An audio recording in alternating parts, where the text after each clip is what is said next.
C'est toujours un plaisir de vous retrouver nombreux à travers la République démocratique du Congo et même l'extérieur pour cette émission de Face à Face.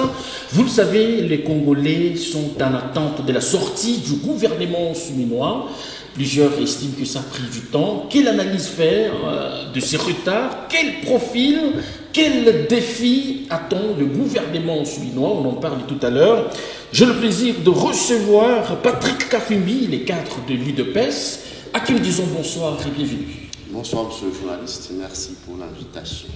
Alors, Mohamed Yenga, il est cadre en vol, à qui nous disons également bonsoir. Bonsoir, messieurs les journalistes, et merci de nous avoir associés ou de nous associer à cette pertinente émission au cours de laquelle nous allons parler République. Bonsoir à mon co-débatteur et bonsoir aux téléspectateurs. Alors, je démarre tout de suite avec vous. Quel est l'aperçu que vous avez de la sortie qui traîne pratiquement du gouvernement souminois? Merci beaucoup de la parole nous accordée. Comme vous le savez, ça fait quasiment 5 mois depuis que le chef de l'État, M. Tshisekedi, avait prêté serment, et quelques jours après, il avait désigné un informateur à la personne de M. Kabouya, qui avait donc dans ses attributions l'identification de la majorité, et ce dernier a pu identifier la majorité.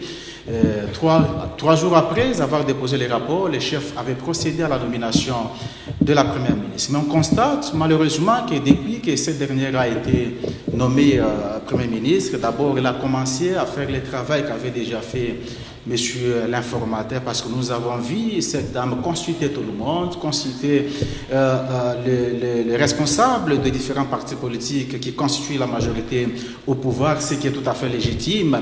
Mais elle est allée au-delà, elle a consulté même Sokoda, nous l'avons, Sokoda qui est la Société congolaise des droits d'auteur, nous l'avons même consulté les handicapés qui sont effectivement nos compatriotes. Nous osons croire que la dame est allée au-delà. Ce n'est pas l'unique raison qui fait à ce que 5 mois après, il n'y a pas toujours mise en place de l'équipe gouvernementale.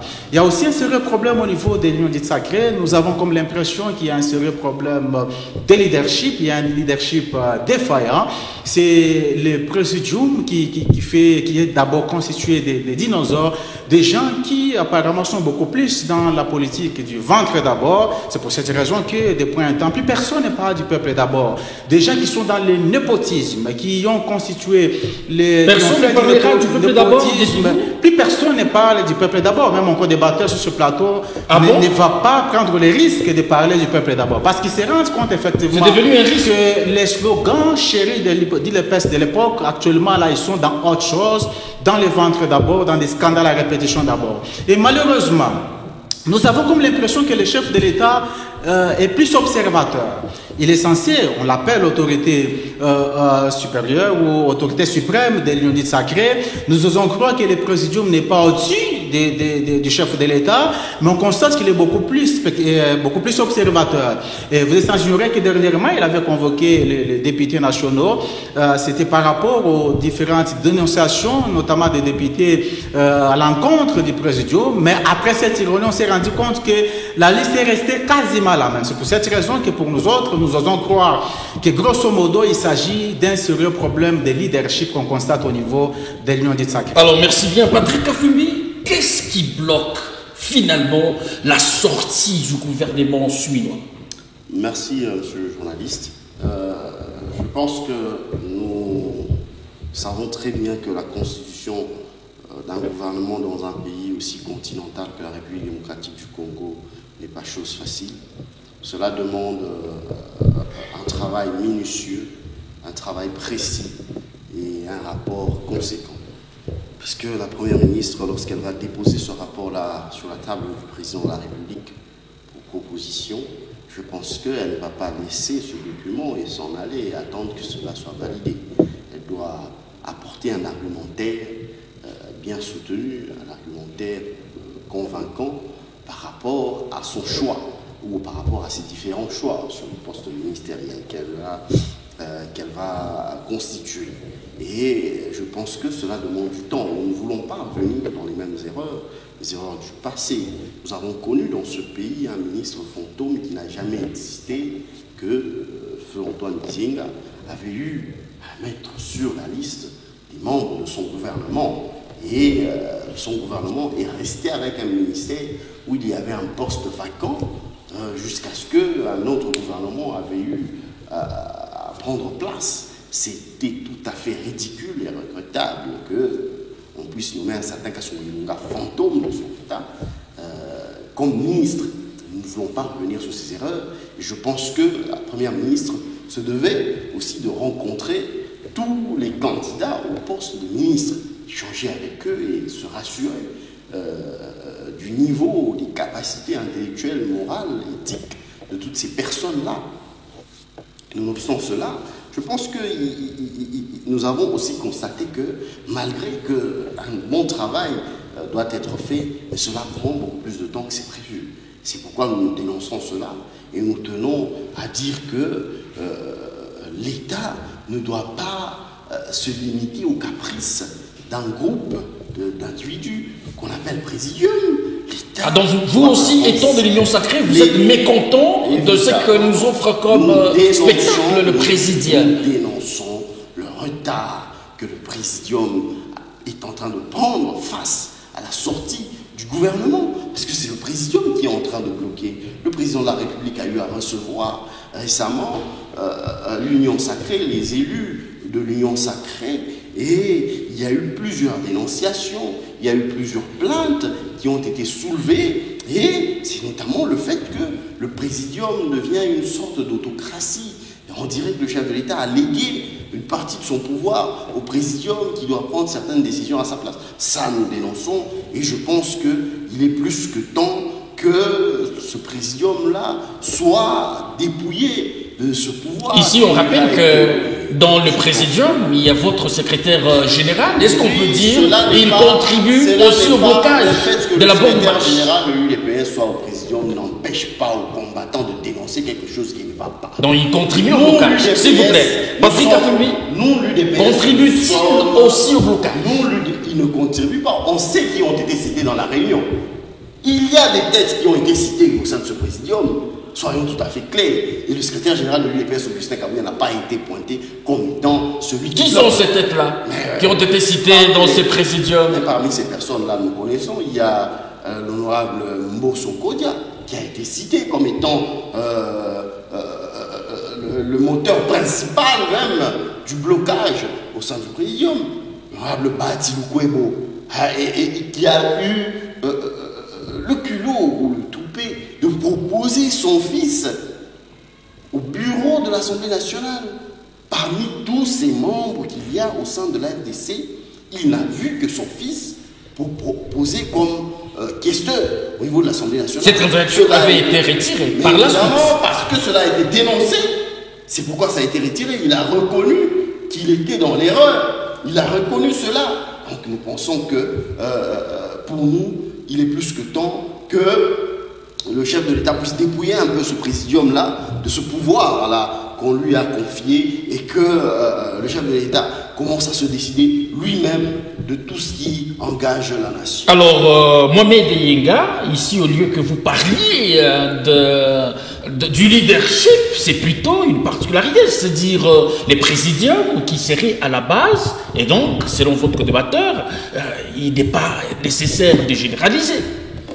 Bon, écoutez, à supposer que c'est les présidiums qui seraient à la base de ces blocages, c'est qui peut être vrai, parce qu'il est de l'Union Sacrée, mais à ma connaissance, le présidium n'est pas l'organe supérieur, suprême, effectivement, de l'Union Sacrée. On nous laisse entendre qu'il y a une autorité suprême, qui est le chef de l'État.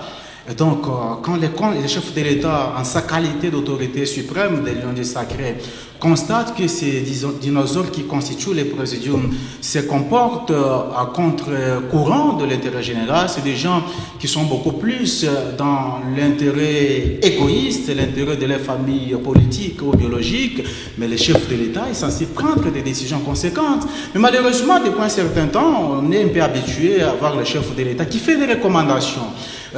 Nous l'avons tous suivi lors de la réunion qu'il a tenue avec les députés nationaux. Le chef a émis les vœux de voir telle région être représentée. Non, les chefs ont instruit. Le chef ne demande pas, le chef ne fait pas de recommandations. comme il instruit, mais vous connaissez le principe de partage du pouvoir. En qualité de l'autorité supérieure, le chef devient en principe jouer son rôle d'autorité supérieure. Vous voulez que le chef joue les rôles des députés? C'est cela? Je n'ai pas dit en tout cas que les chefs jouent puisque vous estimez qu'il devrait donner l'ordre. Les rôles de députés, mais à un certain moment, lorsqu'il y a des sérieux problèmes qu'on constate dans le fonctionnement de sa plateforme, qui n'a rien à voir avec le député, parce que tous les gens qui composent les procédures ne sont pas nécessairement députés. Il y a par exemple M. Demba, qui n'est pas député, mais c'est un ministre sortant, mais le chef, en sa qualité d'autorité supérieure, quand il constate effectivement que les gens à qui j'ai confié une certaine parcelle de pouvoir se méconduisent, à ce moment, le chef est censé intervenir pour mettre fin à ces désordres. J'ai suivi mon co-débatteur qui a cité notamment Bahati qui dernièrement a commis, il est dans ses habitudes, a commis l'erreur de présenter son fils. Mais je voudrais ici préciser que le népotisme est érigé en système de gouvernance dans l'Union du Sacré. Le cas de Bahati n'est pas un cas isolé. C'est tout le monde, je dis bien tout le monde, au niveau de l'Union dite sacrée, qui verse dans le népotisme. Est-ce que mon co-débatteur peut vous dire, par exemple, actuellement, qui représente les intérêts de la RDC dans la CICOMIN? Ce n'est pas le fils de Bahati, ce n'est pas le fils de Mbosso, lui-même a la réponse. C'est pour vous dire que tout le monde au sein de l'Union dite sacrée se comporte ou verse dans le népotisme et ce n'est pas normal. C'est pour cette raison que nous autres, nous osons croire et nous sommes rassurés qu'il s'agit bien entendu d'un sérieux problème de leadership. Parce que quand on a un leader qui est là, on l'a aussi constaté notamment dans la désignation du candidat président de l'Union sacrée au niveau de l'Assemblée nationale. Mais il y a un sérieux problème. Juste entre trois personnes.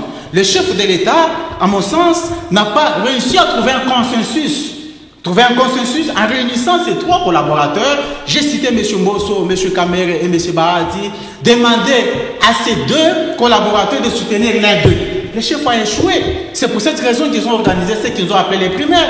Pourquoi est-ce qu'ils ont organisé les primaires? Parce que le chef a échoué de trouver un consensus. Réunir juste trois personnes, trouver un consensus et dégager, si vous voulez, ou trouver, désigner un candidat commun au niveau de la présidence de l'Assemblée nationale, ils ont échoué.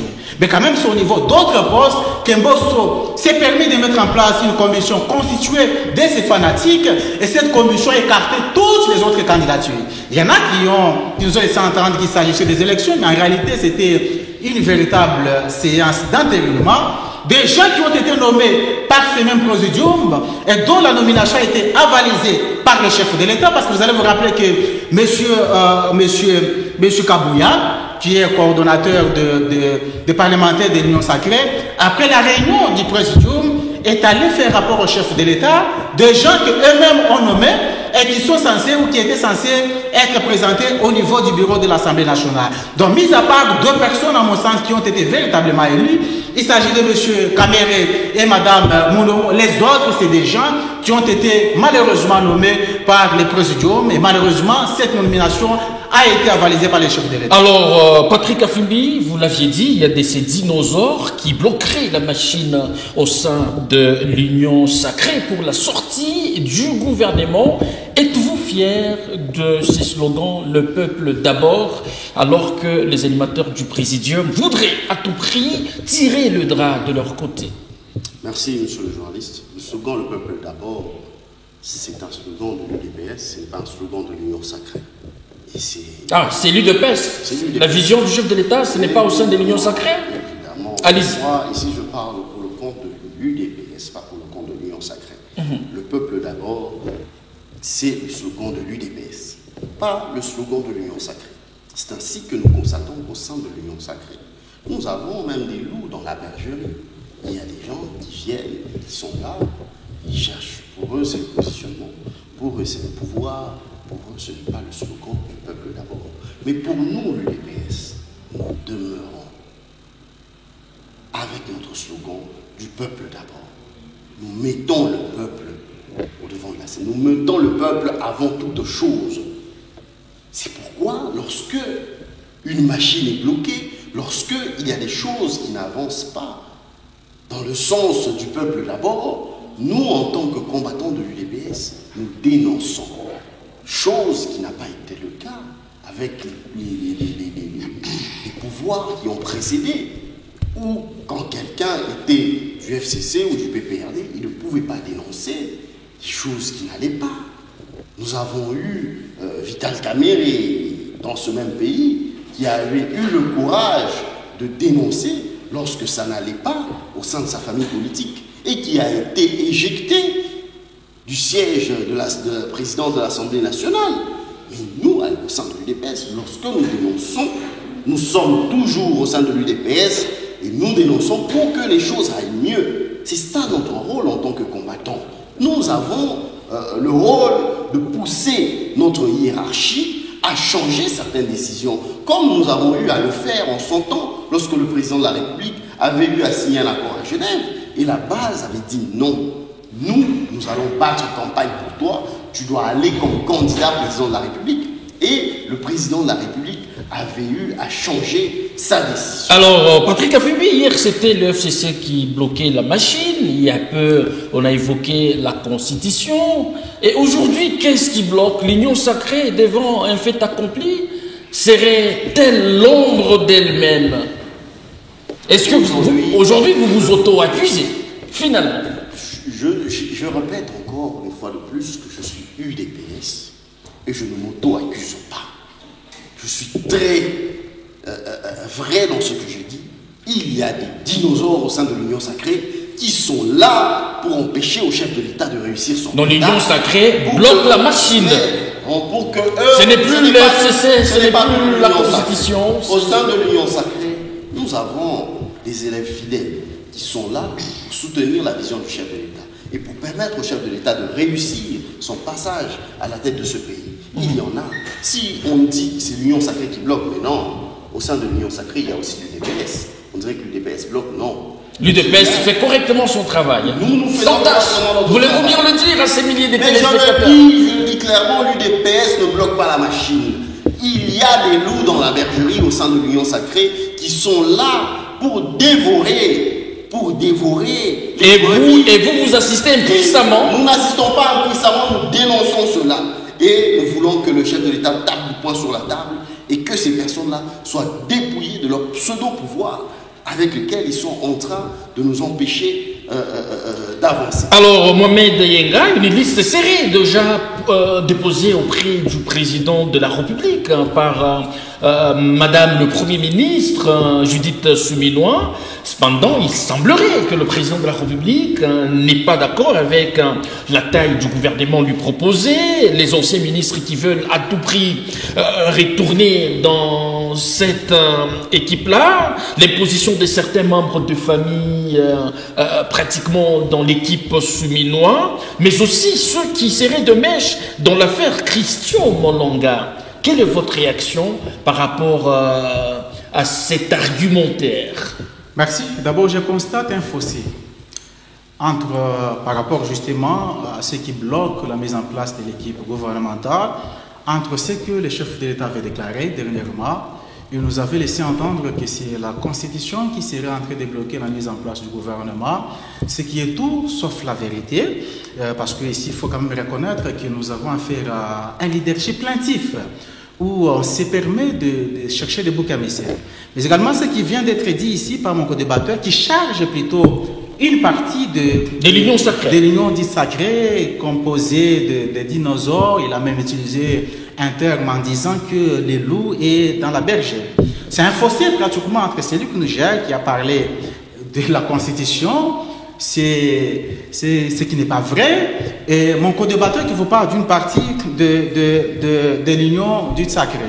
Mais s'il faut préciser quand même que nous constatons que le bilan, le plus grand bilan de la gouvernance de l'UDPS consiste justement à chercher et à trouver des boucs émissaires.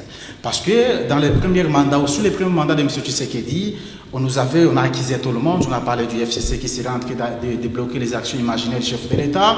On a accusé les enseignants, on a accusé les militaires, on a accusé Covid-19, on a accusé l'Ukraine, on a accusé Nanga, on a accusé Kagame, on a même accusé Katumbi. qui serait en train de bloquer, si vous voulez, la farine au niveau de la Zambie. Et tout dernièrement, c'est le chef de l'État qui va sortir un argument de taille dans leurs officines en disant que c'est la Constitution. C'est pour vous dire que non seulement c'est un leadership défaillant, mais aussi et surtout un leadership plaintif. J'ai votre question.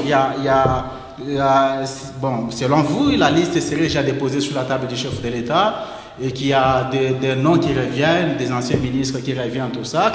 Mais ici, qui est censé réguler dans le secteur? Parce que, comme je l'ai dit, ça doit se passer entre la Première ministre et le chef de l'État. Si le chef de l'État constate qu'il y a des gens qui veulent à tout prix se maintenir, n'ont pas été compétents, parce qu'ici, il faut préciser quand même que le gouvernement de Samalou Kondé, c'était un gouvernement au bilan mitigé, au bilan médiocre. C'est dans tous les secteurs. Je l'ai dit, c'est dans tous les secteurs de la vie nationale. Même au ministère du Plan, parce que c'est la dame qui dirigeait le ministère du Plan, où on nous a balancé un projet de 145 territoires, mais ils sont dans les capacités de pouvoir évaluer cela, nous dire ils sont à quelle hauteur. C'est pour vous dire que ce gouvernement de Samalou Kondé a échoué sur toute la ligne. Non seulement il a échoué, c'est un gouvernement composé de beaucoup de gens qui avaient une expertise en matière de scandales financiers et économiques, des gens qui détournaient à la hauteur des millions de dollars, des gens qui sont permis de financer un forage, un prix de forage à la hauteur de 297 000 $, une première à travers le monde. Vous allez vous rendre compte que c'est des gens pareils qui veulent revenir. Pourquoi ils veulent revenir? Parce qu'ils ont toujours de l'appui de certaines autorités, parce qu'ils ne bouffent pas certainement seuls, parce que s'ils ne bouffaient pas seuls, c'est des gens qui seraient déjà poursuivis par la justice. Bien qu'ils sont cités dans des scandales à répétition, mais ils jouissent toujours d'une certaine notoriété. Mon co-débatteur vous a dit que ce sont des combattants, l'UDPS, ils sont en mesure de dénoncer et de combattre quiconque est en train de violer les droits de la population ou de poser des actes qui sont contraires à l'intérêt général, mais l'UDPS n'a jamais marché, en tout cas depuis qu'ils sont au pouvoir, n'a jamais organisé une manifestation pour dénoncer la criminalité économique, pour demander à ce que la population puisse avoir de l'eau, pour demander à ce que la population ait de l'électricité, pour demander à ce que tous ces projets qui ont été lancés avec pompe à la présidence de la République et qui puissent nous présenter les bilans, notamment les projets 100 jours du chef de l'État, où on a décimé des millions de dollars, on a arrêté et condamné quelqu'un qui a été libéré de façon miraculeuse, mais on ne nous a jamais présenté plus de 48 millions de dollars qui ont été décimés, où on n'a pas organisé une manifestation pour demander où est-ce qu'on a canalisé l'argent qui a été décaissé pour l'exécution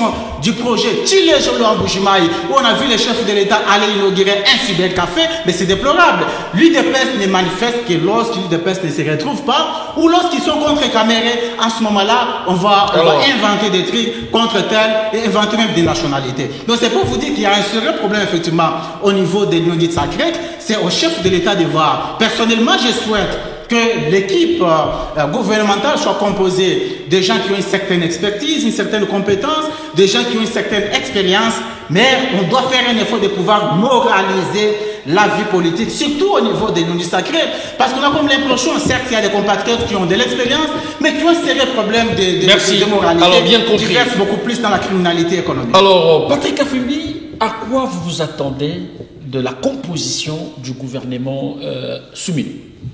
Oui, je pense que, ayant pris beaucoup de temps pour composer ce gouvernement, je pense que nous nous attendons à un gouvernement de qualité.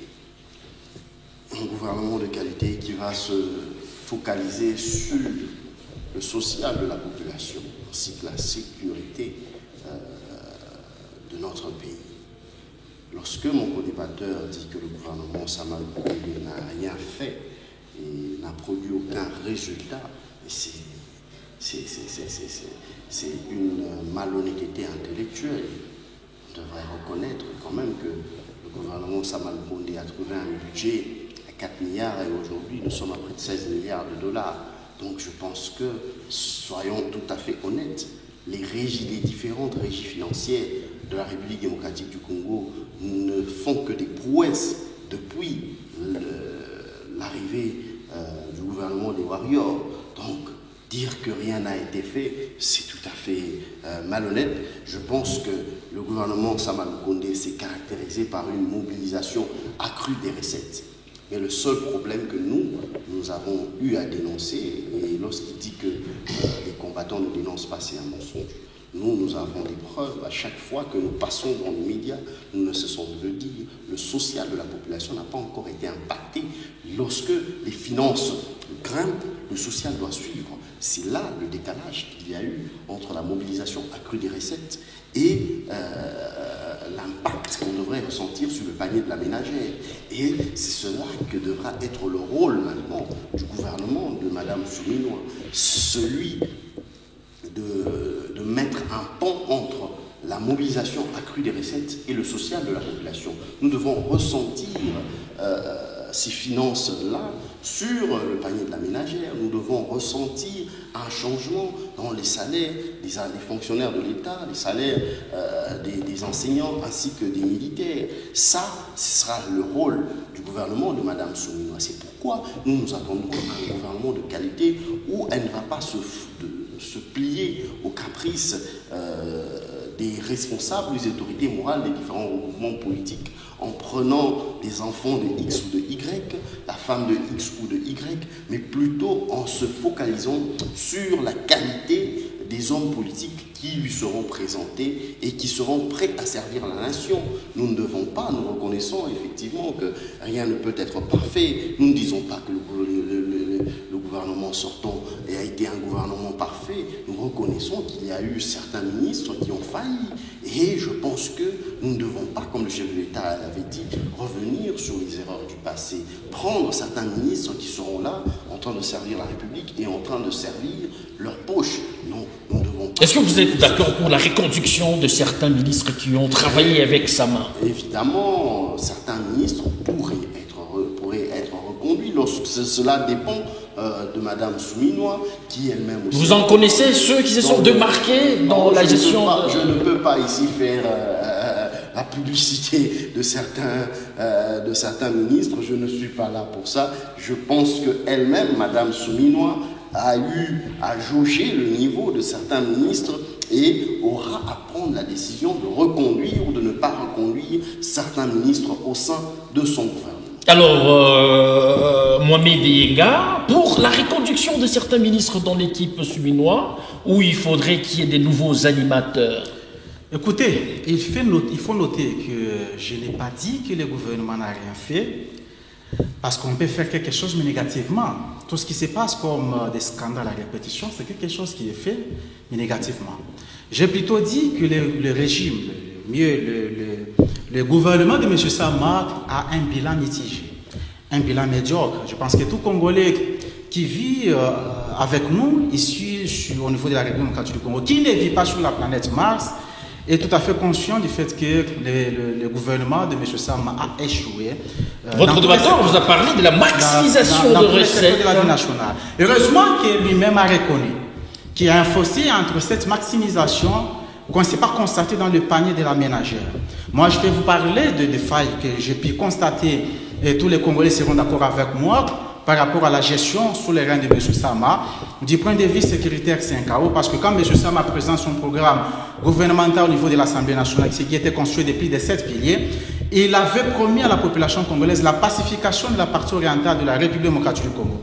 On constate que non seulement le monsieur n'a pas pu pacifier cette partie, mais la situation s'est empirée. Parce que quand M. Sama accède au pouvoir au niveau de la primature, il trouve quasiment toute la République gérée par les institutions. Je dis quasiment. Mais sous les reins de M. Sama, bien qu'on a eu à décréter l'état de siège jusqu'au jour d'aujourd'hui, au bilan aussi mitigé, il y a des partis qui sont actuellement dirigés soit par les Rwandais à travers le mouvement 23, soit par l'Ouganda. Au niveau de Bunagana, par exemple, Madame la Première ministre ne peut pas s'hasarder aujourd'hui, prendre son avion et arriver à Bunagana, y compris le chef de l'État, qui est notre président de la République, ne peut pas y aller. C'est pour comprendre que c'est un bilan mitigé pour toute personne qui est consciente et raisonnable. Du point de vue social, lui-même l'a reconnu, qui est effectivement un fossé. Les social de la population congolaise laissent à désirer. Du point de vue économique, on nous laisse entendre qu'il y a la maîtrise du cadre macroéconomique, ce qui est un grossier mensonge. Parce qu'il y a les taux qui ne fait que galoper, il y a la dévalorisation de la monnaie nationale. Du point de vue diplomatique, avec diplomatie des complaisances, des voyages inutiles. Ici, on parle de la diplomatie agissante. C'est leur prétendue diplomatie agissante, mais qui n'est rien d'autre qu'une diplomatie du temps perdu, une diplomatie de voyage kilométrique et inutile. C'est pour vous dire que dans tous les secteurs que je viens de citer tout à l'heure, mon co-débatteur ne peut pas sérieusement vous dire qu'il y a un bilan positif dans tous ces secteurs. Il y a certes quelque chose qui est fait par le gouvernement. Il y a ci et là quelques actions timides qui sont posées, mais je vous confirme ici que le bilan de M. Samba, un gouvernement soi-disant des warriors par définition, ce sont des élites. J'étais en train de me poser la question, quelles sont les élites qu'on peut identifier dans ce gouvernement de M. Samba. Personnellement, je peux reconnaître que parmi les ministres, effectivement, de M. Sama, au niveau de la fonction publique, on a constaté quand même une certaine amélioration, une certaine volonté de modéliser l'administration publique. Donc, c'est peut-être être repêché. C'est un point positif. Pour moi, c'est quelqu'un qui a une compétence, qui a une certaine expertise pour l'intérêt général. Mais les restes, je peux vous citer notre ministre de l'économie, dont l'unique bilan, c'est pour lui, c'est l'occasion pour lui, c'est le fait pour lui, voulais-je dire, d'avoir conduit une forte délégation en Afrique du Sud pour aller négocier la farine qui ne nous a jamais été servie. C'est pour vous dire que grosso modo, tout ce qui s'est passé sous les rangs de M. Sama Lukonde, c'était vraiment un bilan médiocre, un bilan mitigé. Nous souhaitons que la dame puisse identifier les erreurs du passé, parce qu'elle faisait partie de l'équipe gouvernementale de M. Sama Lukonde, et qu'elle puisse mettre en pratique des vraies politiques, notamment une vraie politique diplomatique, une vraie politique sécuritaire, pour nous permettre de pouvoir récupérer les différents territoires qui sont actuellement occupés. Alors, comment vous réagissez, mais de manière négative? Encore une fois, une malhonnêteté intellectuelle, je le répète, de la part de mon co-débatteur ici. Lorsque moi je dis qu'on trouve un budget à 4 milliards et on est à 16 milliards tout au long d'un seul mandat, ou je peux même dire en 3 ans, c'est une prouesse. Nous avons des chiffres qui parlent. Pour quel impact? Des chiffres C'est-il interrogé? Pour des chiffres qui parlent. Mais pour quel impact, Patrick Kafoudi? Non, mais lui, il dit que ces chiffres n'existent pas, c'est un mensonge. Pendant que nous avons des chiffres officiels de la Direction Générale des Impôts, de la DGDA, de la DGRAD, où ils font des réalisations de près de 100%, 150% de mobilisation des recettes. C'est officiel, c'est connu de tous. Oui, mais pour quelle finalité?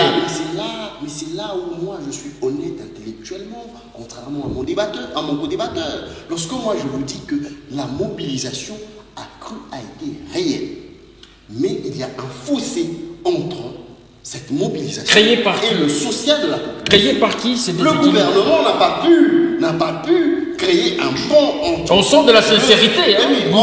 Vous êtes de l'Union sacrée et vous tirez dessus pour n'avoir pas réalisé le défi. Je suis sincère, monsieur le journaliste, parce que nous sommes redevables face à cette population. Le gouvernement n'a pas pu créer un pont entre la mobilisation, c'est-à-dire les finances, et le social. C'est pourquoi moi je dis que Madame Judith Suminwa doit s'assurer que cette fois-ci, il y ait un pont, qu'il y ait un relais entre le social et les finances, ce qui va permettre à ce que la population puisse sortir de toutes ces difficultés que nous continuons à connaître sur le plan social. Parce que la République démocratique du Congo se porte bien financièrement. Alors dites-nous, ce serait déjà quoi le défi majeur que le gouvernement t'a attendu du gouvernement, donc le gouvernement chinois aura quel défi majeur à relever? Le défi majeur pour nous, c'est d'abord la sécurité. La sécurité à l'est de la République démocratique du Congo, mettre fin à cette guerre terminale. Ça, c'est le plus grand défi qui nous donne des maux de tête jusque-là. Et je pense que c'est le plus grand défi qu'elle a à réaliser. Et pour cela, elle doit se rassurer que nos forces armées se retrouvent dans des bonnes conditions. On doit relever le salaire de nos militaires, de nos forces armées, les conditions d'hébergement de nos militaires ainsi que de leurs familles, les conditions dans lesquelles ils sont traités. Nous félicitons d'ailleurs le gouvernement sortant pour avoir eu à construire un très grand hôpital dans le camp militaire, le camp Tchachi, si je ne m'abuse. Il y a un très bon hôpital qui a été construit là-bas. Et je pense que cela doit être... Centre l'actif du gouvernement. Et cela doit être d'application dans tout ce que nous avons comme camp militaire en République démocratique du Congo et où les familles, les militaires ainsi que leurs familles seront prises en charge gratuitement. Cela pourra permettre à ce que nos militaires puissent respirer et puissent aller au front sans avoir des inquiétudes dans leur tête. Et ils vont aller là-bas faire un travail de qualité. Et je ne pense pas que nous pourrons avoir des défections ou des militaires qui sont corrompus, des militaires qui sont là en train de trahir la nation. Je pense que cela est un grand défi qu'elle aura à relever. Le second défi, c'est le social de la population qui doit être relevé. Alors, Mohamed Yenga, est-ce que vous pensez que les défis énumérés tout à l'heure par votre co-débatteur constituent le pilier majeur? Avant de répondre à votre question, permettez-moi de remettre en cause l'argumentaire de mon co-débatteur qui nous a laissé entendre que la République démocratique du Congo se porte mieux ou se porte bien financièrement. Il est vrai, comme je l'ai dit, qu'il y a une certaine, qu'il y a l'accroissement au niveau des régies financiers par rapport à la mobilisation des fonds, mais cela ne suffit pas pour qu'on dise que la RDC se porte mieux financièrement. Parce qu'une chose est de mobiliser les fonds, une autre est de savoir comment canaliser ces fonds. Ce n'est pas comme normal dans un État qui se veut des droits, un État qui veut aller vers son développement, où on se permet de pouvoir dépenser plus de 300 millions de dollars dans l'organisation des Jeux de la francophonie, où ils ont su placer des Jeux de lumière au stade des Martyrs. Mais ça nous a coûté plus de 300 millions de dollars. Et vous dites ici que nous nous portons bien financièrement. Je voudrais ici porter sa connaissance sous les rappeler. S'il est certes que quand M. Tshisekedi accède au pouvoir, la dette extérieure de la RDC était à la hauteur de 4 milliards de dollars. Aujourd'hui, nous sommes à plus de 10 milliards de dollars. Dans un état sérieux, quelqu'un ne peut pas passer sur un plateau de télévision et déclarer sans rire que la RDC se porte bien financièrement. C'est encore un bilan mitigé. Il a parlé effectivement des défis. C'est ce qu'il a dit, c'est tout à fait vrai. Mais je voudrais ici préciser que les défis sont vraiment considérables et les urgences sont quasiment dans tous les secteurs. Certes, il y a un sérieux problème de social où les sociales laissent à désirer. Il y a ce qu'on appelle la vie chère. J'ai été estomaqué d'apprendre qu'on a arrêté ma camarade Gloria Senga simplement parce qu'il était en train de mettre en place une structure nommée Tolembi Passi pour dénoncer la souffrance de la population congolaise où actuellement la population n'a pas d'eau, la population manque d'électricité. Il y a un problème sérieux d'infrastructure. Il y a des écoles dont les conditions laissent à désirer.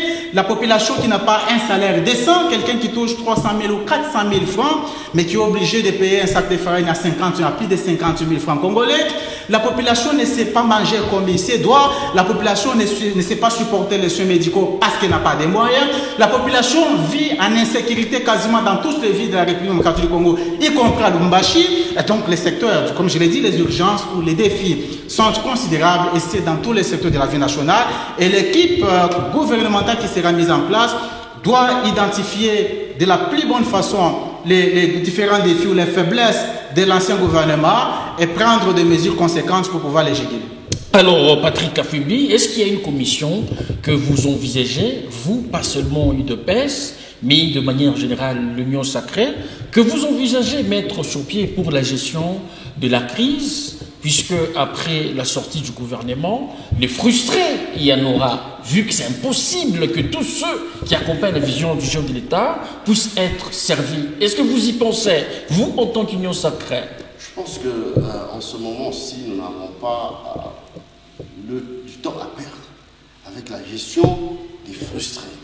Nous comprendrons tout simplement qu'ils sont venus au sein de l'Union Sacrée pour se servir et non servir.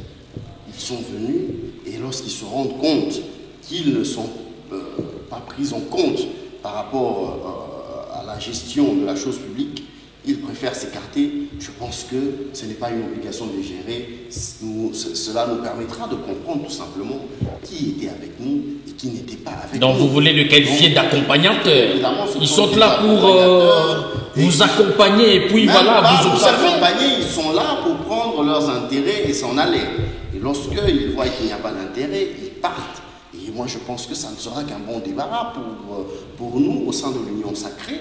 Et nous avons besoin de ceux qui sont là pour soutenir la vision du chef de l'État. Et ne pas être servi. Pas seulement être à la manette du pouvoir, mais plutôt être là même pour donner des conseils, des avis par rapport à la bonne avancée de la gestion de la chose publique. C'est ça notre objectif. Et nous pensons que mettre en place une commission pour gérer cela serait une perte de temps pour... Donc quiconque s'y sont tirés les ailes, il n'a qu'à claquer la porte ceux qui seront et commencer à tirer à boulet rouge sur vous. Ils peuvent le faire, mais ceux qui seront désignés pour servir la nation seront ceux qui devront faire le travail.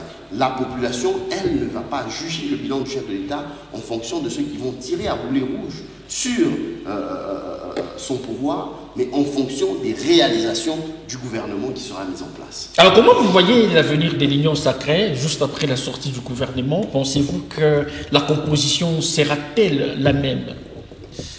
Je ne saurais pas prédire l'avenir. Il est évident qu'après la mise en place de l'équipe gouvernementale, ce n'est pas tout le monde qui sera servi, parce que déjà au niveau de l'Union du Sacré, il y a plus de 500 partis et mouvements politiques, ce qui est quasiment impossible de pouvoir satisfaire tout le monde. Mais nous autres, nous pensons qu'on ne fait pas la politique pour se servir. À supposer qu'il y a des gens, parce qu'il y a des gens qui ne seront pas servis, et ils nous laissent entendre, ils chantent à longueur des journées, qu'ils ont adhéré à l'Union sacrée pour soutenir la vision du chef de l'État. Encore faudra-t-il vérifier si les gens qui ont adhéré ont au moins une idée sur la prétendue vision du chef de l'État. Si réellement ils ont adhéré à l'Union sacrée pour soutenir la vision du chef de l'État, qu'on soit dans les gouvernements ou pas, on peut continuer à soutenir cette vision à travers des propositions. Si réellement on fait la politique pour l'intérêt général, donc ils doivent demeurer dans cette plateforme, contribuer avec ces dinosaures-là, vous pensez que ce sera facile de ne pas être servi et on demeure fidèle? Malheureusement, on a affaire à des gens qui font la politique du ventre. On a affaire à des gens qui font la politique de survie, la politique de confort.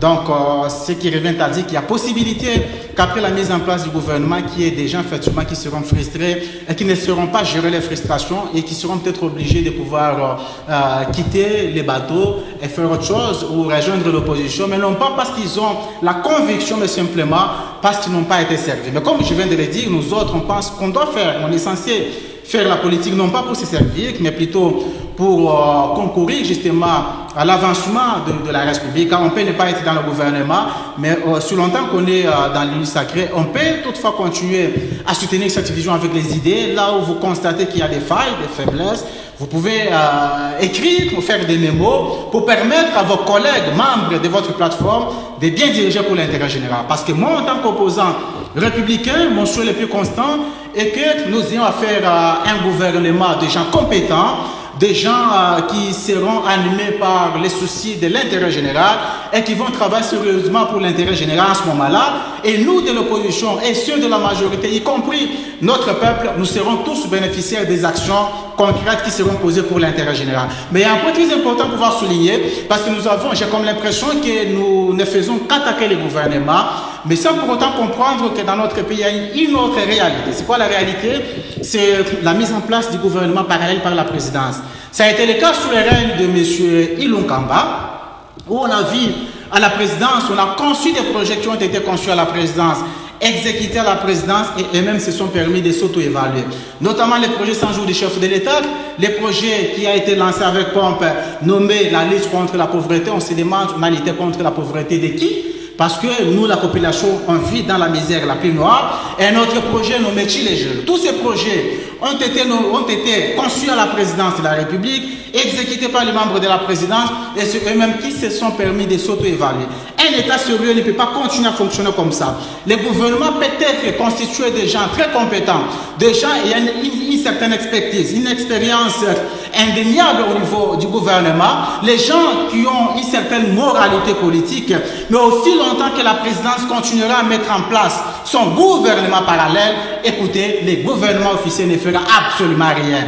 Nous avons demandé à ce que le gouvernement qui sera mis en place soit un bon gouvernement, un véritable gouvernement des warriors, mais nous demandons également au chef de l'État et aux membres de la présidence de mettre fin à la politique des gouvernements parallèles qui a été érigé en système de gouvernance par les régimes en place. Alors, ce n'était pas peut-être une politique de lutter contre le chômage pour quiconque aurait accompagné le chef de l'État. Quel chômage? Déjà qu'ils sont à la présidence, ils travaillent à la présidence, ils sont payés. Il faut laisser son propre gouvernement, parce que le gouvernement, c'est le gouvernement de la majorité. C'est son propre premier ministre, ses propres ministres qu'on a nommés. Il faut les laisser gérer, parce que c'est eux qui sont redevables, qui sont responsables devant les parlements. Le chef de l'État, conformément à notre constitution, il est irresponsable devant les parlements. Il faut donc laisser le gouvernement évoluer. Et d'ailleurs, il faut préciser que chez nous, c'est le chef de l'État qui est le président de l'exécutif. Toutes les grandes décisions qui sont exécutées par le gouvernement sont prises dans le Conseil des ministres. Et pourquoi vouloir créer un autre gouvernement parallèle? Alors bien compris, Patrick Afumi, phénomène gouvernement parallèle, votre co-débatteur ne voudrait pas que ce soit ainsi pour ce second mandat. Je pense que c'est tout à fait une très bonne proposition qu'il n'y ait pas de gouvernement parallèle. Ça, nous sommes tout à fait d'accord, mais dire qu'il y a eu un gouvernement parallèle, moi je ne suis pas au courant de cela. Mais si on devrait demander à la présidence de la République de ne pas mettre en place un gouvernement parallèle, ça c'est tout à fait logique et tout à fait cohérent, parce que cela empêcherait l'exécution de l'action gouvernementale par le gouvernement reconnu, le gouvernement qui va être mis en place incessamment et dirigé par Madame Soumino. Donc je pense que cela est une tout à fait bonne proposition. Cela risquerait d'empêcher au gouvernement actuel de gérer son action et de faire en sorte que le mandat du chef de l'État soit une réussite. Parce que si, à la présidence de la République, on met en place un gouvernement parallèle qui commence à poser des actions, qui va répondre de ces actes? Qui sera responsable de ces actes qui seront posés et qui sera responsable devant le Parlement, si ce n'est les différents ministres? À moins qu'il y ait des actions, et d'ailleurs certaines peut-être des actions dont mon co-débatteur est en train de parler et qui avaient été exécutées ne se faisaient pas seulement à la présidence, cela a été mis à exécution par les ministres sectoriels, notamment le ministre des Infrastructures, le ministre des Finances, les différents ministres. Ils étaient impliqués dans la gestion des différents projets qui avaient été initiés au niveau de la présidence. Merci bien. La présidence n'avait fait que initier certains projets, et je pense que cela est tout à fait normal, et cela ne signifie pas qu'il y avait un gouvernement parallèle mis en place. Merci, c'est même par ici que nous chutons avec cette production de Face à Face. Mohamed Yenga, je rappelle que vous êtes cadre d'envol, merci d'avoir répondu à notre invitation. À moi de vous remercier, monsieur Christian Mouchampa. Merci à ces téléspectateurs qui continuent à nous faire confiance, mais qui malheureusement sont victimes de la mauvaise gouvernance du régime Tshisekedi. Merci également à mon co-débatteur pour ces débats républicains. Merci. Patrick Afumi, cadre UDPS, merci. Merci, monsieur le journaliste, pour l'invitation. Merci à mon co-débatteur pour ce débat pédagogique. Merci aux téléspectateurs. Merci à vous qui nous avez suivis de partout. Nous vous retrouvons très prochainement avec la même détermination. D'ici là, portez-vous bien et à très vite.